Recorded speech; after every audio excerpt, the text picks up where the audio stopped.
Good morning students. मैं कृष्णा शर्मा, हिंदी अध्यापिका सेठ तोलाराम बाफना अकादमी ऑनलाइन क्लास में आपका स्वागत करती हूँ। बच्चों, मैंने आपको आपकी पाठ्य पुस्तकों में से कुछ पद, कुछ दोहें और कुछ कहानियाँ समझा दी। आज मैं आपको पढ़ाऊंगी व्याकरण, और आज मैंने लिया है व्याकरण का एक महत्वपूर्ण टॉपिक, अपठित गद्यांश। हालांकि आप अपनी पिछली कक्षाओं में अपठित गद्यांश हल करते आए हैं, लेकिन कुछ कमियां रह जाती है उत्तर देने में। आज मैं उन्हीं कमियों को दूर करने की कोशिश करूंगी। तो जानते हैं अपठित गद्यांश के बारे में। अपठित शब्द अंग्रेजी भाषा के शब्द अनसीन का समानार्थी है। इस शब्द की रचना पाठ मूल शब्द में अ उपसर्ग और इत प्रत्यय जोड़कर की गई है।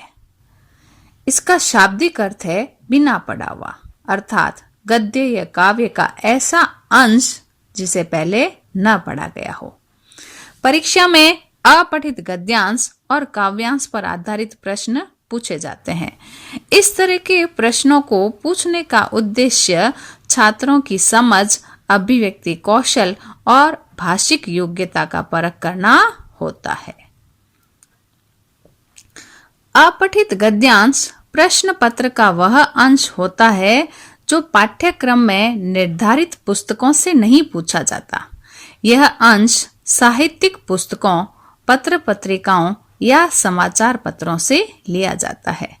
ऐसा गद्यांश भले ही निर्धारित पुस्तकों से हटकर लिया जाता है, परंतु उसका स्तर, विषय वस्तु और भाषा शैली पाठ्य पुस्तकों जैसी ही होती है। प्राय छात्रों को अपठित अंश कठिन लगता है, वे प्रश्नों का सही उत्तर नहीं दे पाते। इसका कारण अभ्यास की कमी होती है।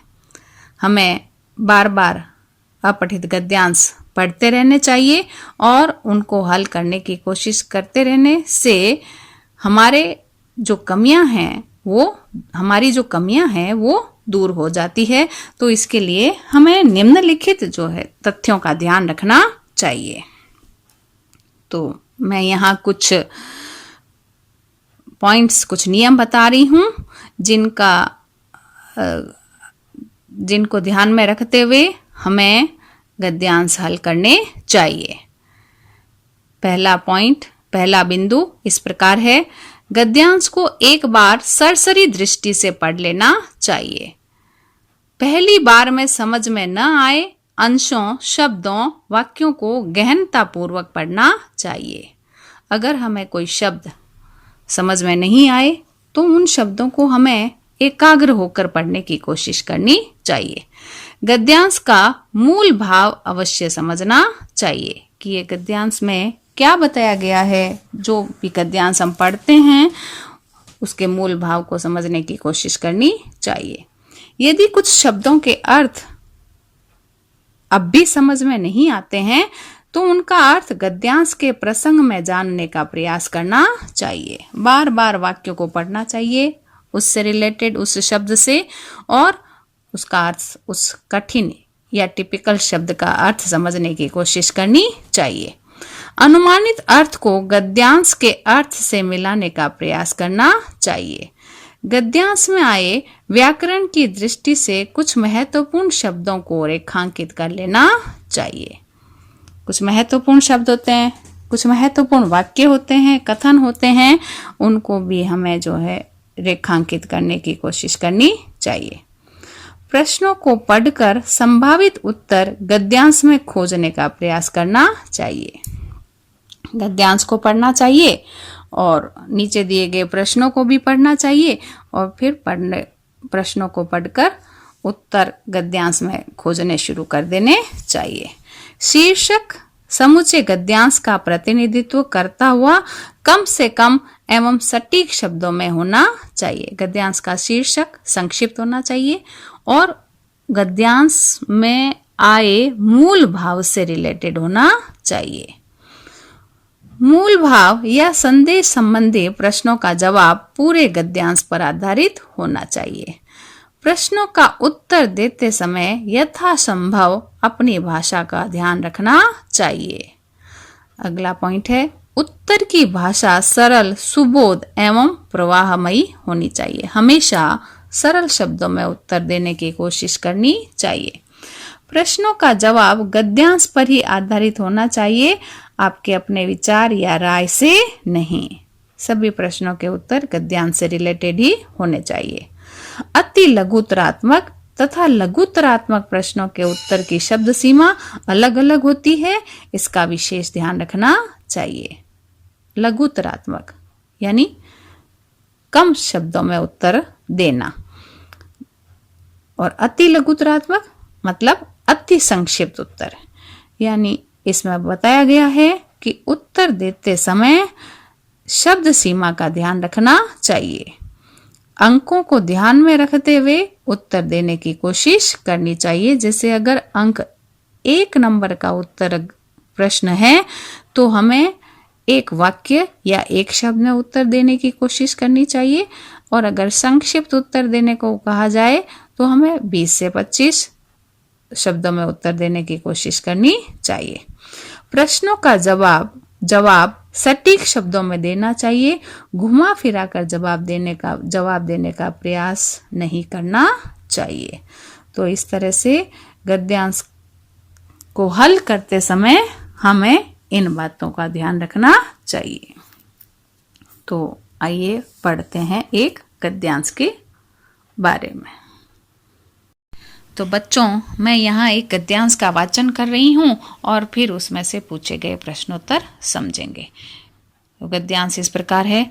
विद्यार्थी जीवन को मानव जीवन की रीढ़ की हड्डी कहे तो कोई अतिशयोक्ति नहीं होगी।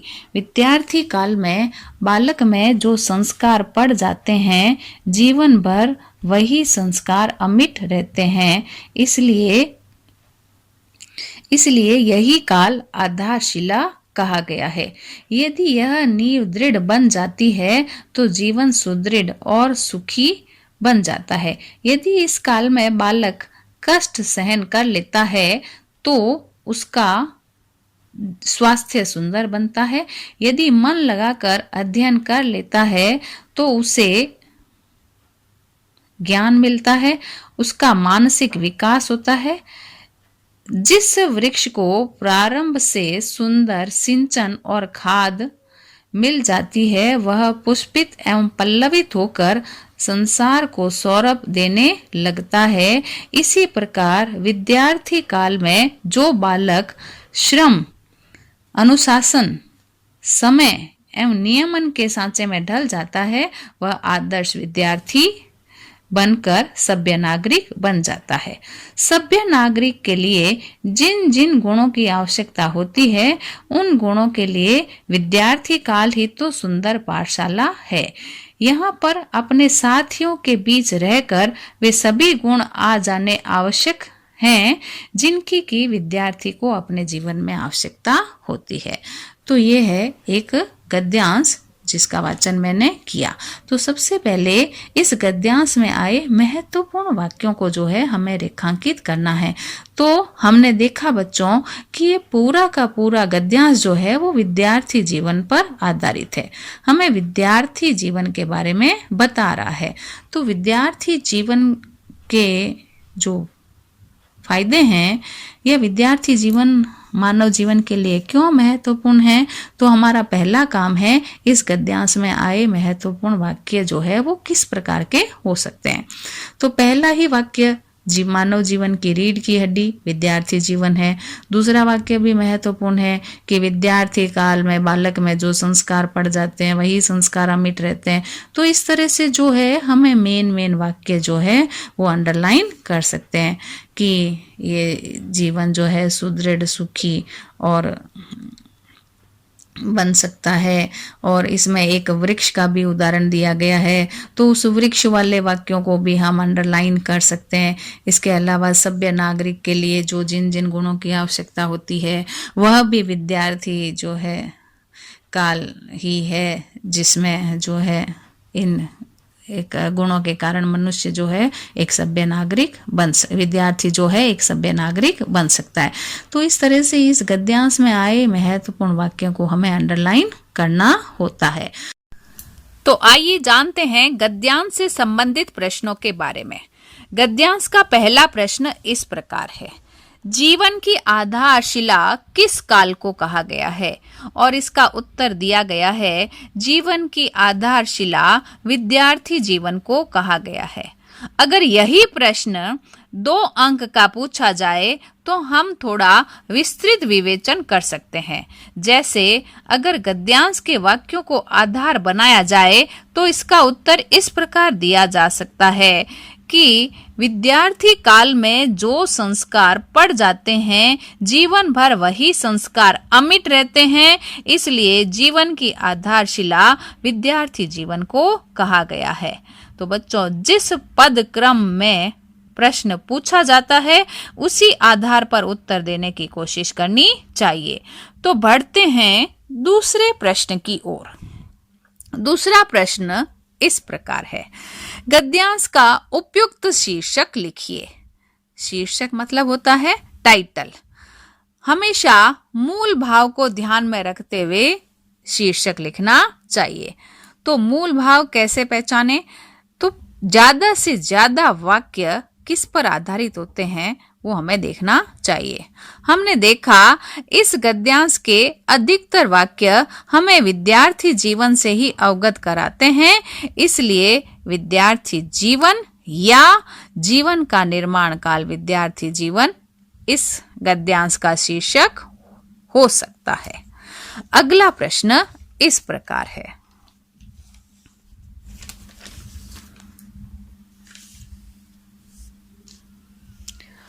मानव जीवन के लिए विद्यार्थी जीवन की महत्ता स्पष्ट कीजिए।